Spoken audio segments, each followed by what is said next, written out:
Bonjour à tous, aujourd'hui dans cette nouvelle vidéo de coach schizo, nous allons voir ensemble l'absence de motivation ou la perte de motivation en période de schizophrénie, ce qui peut aussi s'appeler sous la forme d'apathie lorsque l'on arrive finalement quasiment à plus rien faire. Alors dans un premier temps, et cela va vous paraître contradictoire, je vais vous dire que c'est ok d'avoir des phases, des moments où on est moins motivé, voire on n'a pas de motivation. Le problème, mes amis, il est lorsque cette absence de motivation elle dure trop longtemps.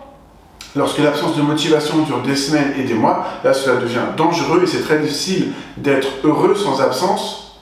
Plutôt, c'est très difficile d'être heureux sans motivation, avec une absence de motivation. Donc, dans un premier temps, ce que j'ai envie de vous dire, c'est qu'il faut que vous arriviez à prendre la distance envers vous-même. Se regarder à travers un miroir peut parfois être très utile, notamment pour établir vos failles et vos forces. Vous pouvez, à l'aide d'une feuille et d'un stylo, ou sur vos téléphones portables, ou sur un ordinateur, à travers Word ou par exemple OpenOffice, ou n'importe quel logiciel de traitement de texte, écrire et lister vos failles et vos forces. Car nous avons tous des forces et nous avons tous des failles, et c'est ok avec ça, nous avons tous des êtres humains. Donc vous allez lister ça, et si vous voyez que vous avez l'absence de motivation dans cette liste, eh bien cette vidéo elle est pour vous.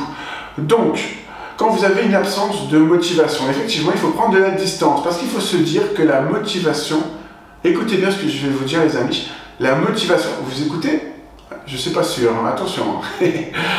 La motivation, elle ne vous définit pas, d'accord? La motivation, cela ne vous définit pas. La motivation, c'est un état. La motivation est un état. Donc ne soyez pas une victime de votre absence de motivation par moment ou de votre motivation tout court, car la motivation est un état, elle ne vous définit pas. Et un être humain peut passer par différents états dans la même journée et même dans une heure si vous voulez. Un état, c'est ce qui se rapproche aussi des émotions.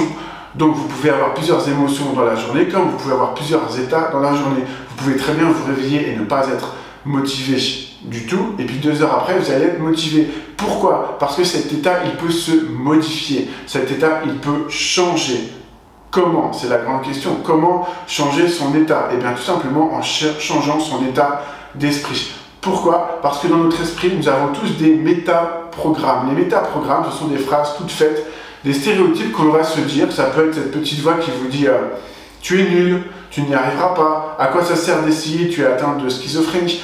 Toutes ces voix que vous entendez ou toutes ces idées que vous avez sont forcément néfastes pour votre santé mentale, mais aussi pour votre corps, d'accord? Parce que le corps et l'esprit sont très liés. On ne peut pas dissocier l'un de l'autre. Donc par rapport à la motivation, il est très important de prendre conscience que la motivation est un muscle. Effectivement, elle peut se rétracter, mais aussi elle peut se contracter comme un muscle. Comment? En l'entraînant. Le cerveau fonctionne par répétition.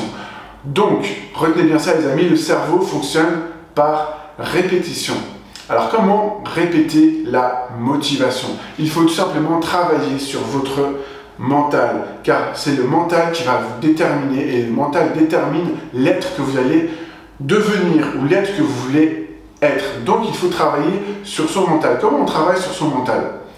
Tout simplement, vous pouvez faire du sport, vous pouvez faire de la marche, pour ceux qui n'aiment pas par exemple courir, vous pouvez faire tout simplement de la marche, cela travaille le mental, d'accord? Et c'est très important le sport parce que ça permet de pousser ses limites. La marche aussi, vous pouvez vous dire je fais une marche, aujourd'hui quelqu'un qui commence, il va se dire je fais une marche de 20 minutes par exemple, ou 10 minutes, peu importe. Si vous avez des traitements lourds, vous pouvez faire des marches plus légères, ou si vous n'avez pas de traitement, vous pouvez faire une marche peut-être un peu plus longue, mais du coup, ce qui est très important, c'est de progresser, d'être dans cet esprit de progression et de répétition des efforts. Alors, effectivement, il ne s'agit pas en un claquement de doigts de retrouver de la motivation comme ça avec une baguette magique. J'aimerais bien avoir une baguette magique, mais ça ne marche pas comme ça, il faut faire des efforts. Alors oui les amis, il vaut mieux faire des efforts pour aller mieux que finalement accepter une vie qui est très difficile. Je sais de quoi je parle parce que je suis tombé là-dedans. J'ai fait une grave dépression suite à l'annonce, suite au diagnostic de ma schizophrénie qui a duré plus de 2 ans,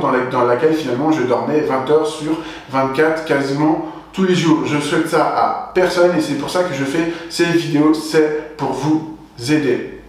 Vous pouvez également vous dire une phrase que j'aime beaucoup, qui est une phrase de Martin Luther King, donc, qui dit en fait « Crois en tes rêves et ils se réaliseront.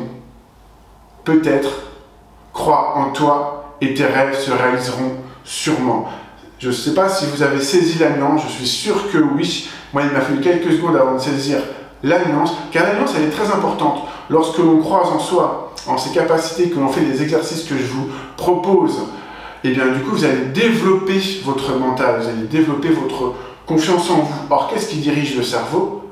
C'est la conscience et le mental. Les deux sont intriqués, sont très liés. Si vous avez conscience de vos faiblesses, par exemple d'une absence de motivation ou d'un manque plutôt de motivation dans certaines situations, il faut vous poser des questions. Car si vous avez conscience et que si vous avez du mental, vous allez voir que cette absence de motivation, elle a une raison. Et quelle raison elle pourrait bien avoir? Eh bien, des fois, c'est tout simplement que vous n'avez pas de motivation parce que la chose ne vous intéresse pas. Par exemple, ne pas avoir de motivation pour un domaine qui ne vous intéresse pas, cela peut paraître normal. Maintenant, si cela s'applique à tous les domaines de la vie, là, cela devient dangereux. Donc, pour progresser dans le domaine de la motivation, il faut la remuscler, faire des actes positifs tous les jours. Je dis bien des actes parce qu'en développement personnel, on vous dit souvent de penser positif. C'est vrai, c'est très important de penser positif et notamment de faire de la reformulation lorsque vous avez ces petites voix qui vous disent que vous êtes nul et que vous n'y arriverez jamais. Vous pouvez vous dire que vous êtes une personne intelligente et que vous allez y arriver. Vous pouvez également vous créer des phrases d'ancrage. Ce sont des phrases qui vous donnent de la force. Pour moi, c'est « rien n'est impossible ». C'est une phrase que je dis beaucoup, que je m'applique à moi-même. Et donc, quand je fais des coachings, je dis aussi aux personnes de se trouver une phrase d'ancrage. Il ne s'agit pas de prendre ma phrase d'ancrage. Il s'agit de trouver une phrase d'ancrage qui est vôtre, qui aura encore plus d'impact sur votre énergie. Alors, pourquoi je vous dis tout ça, les amis? Parce que si vous vous trouvez des petits objectifs tous les jours avec des actions positives, donc vous mettez en place une action, vous vous dites « Aujourd'hui, je fais ce petit objectif ». Ça peut être n'importe quoi. Par exemple, quelqu'un qui n'aimerait pas ranger, quelqu'un qui serait un peu bordélique et qui ne serait pas du tout motivé pour ça, eh bien dites-vous, je vais ranger au début. Si je vous dis que vous allez ranger pendant 5 heures, vous n'allez même pas commencer et je vous comprends tout à fait parce que cela va vous paraître un objectif inatteignable vu que vous n'avez pas l'habitude ni la répétition de ranger. Donc, vous allez vous dire, eh bien, je vais ranger pendant, par exemple, ça va être 20 minutes, vous fixez un cap avec cet objectif-là de ranger 20 minutes de telle heure à telle heure et vous commencez comme ça. Et vous allez voir, il va se passer quelque chose d'étonnant. Au début, vous allez trouver ça rébarbatif, limite ça va vous faire chier et c'est normal. Mais très vite, lorsque les 20 minutes vont passer, qu'est-ce qui va se passer? Vous allez vous sentir bien, vous allez vous sentir fier de vous parce que vous aurez fait quelque chose dont vous n'aviez pas du tout l'envie et surtout quelque chose dont vous ne vous sentiez même pas capable à cause de votre manque de motivation. Et à force de répéter des petits efforts comme ça, eh bien votre motivation va revenir, elle va se remuscler, elle va gonfler comme un muscle. Donc c'est vraiment très important de faire des petits objectifs tous les jours et surtout des actions positives. Pourquoi je vous parle d'actions positives? Parce que les actions positives déterminent comment vous vous sentez, quelle est la perception que vous allez avoir par rapport à votre être. Les actions, d'après certaines études scientifiques, déterminent encore plus que les pensées positives votre perception de vous-même. Pourquoi? Parce que si vous faites une action positive, par exemple, quelqu'un se dit « Aujourd'hui, je vais faire un footing ». Il arrive à faire son footing, donc il rentre chez lui, il est très content parce qu'il a fait son footing. Qu'est-ce qui se passe dans ces cas-là? Le cerveau rationalise, il se dit « Tu ne te pensais pas capable de faire ce footing d'une heure, tu as réussi quand même à le faire. » Donc, il y a une récompense qui va venir de la dopamine. Vous allez être fier de vous, l'hormone du bonheur va se développer en vous. Alors, c'est pas la dopamine, c'est un autre nom que j'ai oublié, mais peu importe. Et donc, du coup, vous allez être heureux parce que vous allez avoir réussi à surmonter cet obstacle Et le but, c'est que ça soit même plus un obstacle au bout d'un certain temps. Vous allez y prendre goût. Pour quelqu'un qui commence le sport, au début, ça va être difficile, il ne faut pas se le cacher. Mais à chaque fois que vous allez réussir, ça va être une victoire incroyable sur vous-même, sur votre corps, votre esprit. Et donc, votre mental. Car si vous travaillez votre mental, vous allez pouvoir développer votre motivation. J'étais quelqu'un, suite à l'annonce de ma maladie, de dépressif, d'apathique. Je n'avais plus aucun objectif, je ne m'autorisais même pas d'en avoir d'ailleurs. Et du jour où j'ai compris que les personnes atteintes de schizophrénie étaient des personnes souvent très intelligentes, eh bien, mon monde a changé et j'ai pu développer des actions positives. C'est pour ça qu'il faut changer la perception que vous avez de vous-même. Il faut également ne pas avoir peur de l'échec. Pourquoi je vous dis ça? Michael Jordan disait que, certes, il a réussi plus, je crois, c'est plus de 30 000 paniers. Bon, c'est très bien. Mais il disait aussi qu'il en avait échoué, ou plutôt raté beaucoup plus de paniers. Et ce qui compte, ce n'est pas le nombre de victoires ou de paniers marqués que Michael Jordan a eu. Ce qui compte, c'est qu'il n'a jamais abandonné. Il y a une citation de Michael Jordan que j'aime bien, qui parle de l'abandon. Si tu abandonnes une fois, tu risques d'abandonner souvent et cela va devenir une habitude. N'abandonne jamais. Voilà, cette phrase de Michael Jordan, je la trouve très représentative, très stimulante. Elle pourrait presque servir de phrase d'ancrage. Vous voyez, ça peut être une phrase qui peut vous stimuler pour ceux que le basket intéresse ou même pour les autres qui sont tout simplement curieux de se développer, de progresser et d'aller vers un mieux-être. Donc c'est vrai que la perception en matière de schizophrénie va jouer sur la motivation. Il y a autre chose qui va jouer énormément. Est-ce que vous dirigez votre motivation? Suivez mon regard. Est-ce que vous suivez votre motivation plutôt? Est-ce que votre motivation, vous la dirigez dans le bon sens? Par exemple, j'adore faire du slam. Bon, c'est très bien. Mais quelqu'un qui se force à faire du slam et qui voit qu'il n'est pas bon pour ce domaine, même s'il a essayé plusieurs fois et qu'il s'est laissé une chance. S'il ne voit que ce n'est pas son inspiration profonde, peut-être faut-il tout simplement changer de domaine. Peut-être qu'il sera meilleur dans la danse, je ne sais pas moi, ça peut être dans les maths, dans n'importe quel domaine. Mais si vous voyez que vous n'arrivez pas vraiment, même avec de l'exercice, à vous motiver pour un domaine, tentez un autre domaine. Il n'y a pas de honte à ne pas être brillant dans tous les domaines. Ce n'est pas un problème. Rappelez-vous, vous êtes avant tout des êtres humains. Vous avez aussi le droit d'avoir des moments où vous êtes moins motivé. Et dans ces moments-là, qu'est-ce qu'on fait? Dans les moments où vous êtes moins motivé, prenez conscience de cet état. Prenez conscience de cet état que ce n'est pas vous. Vous n'êtes pas une victime de votre motivation.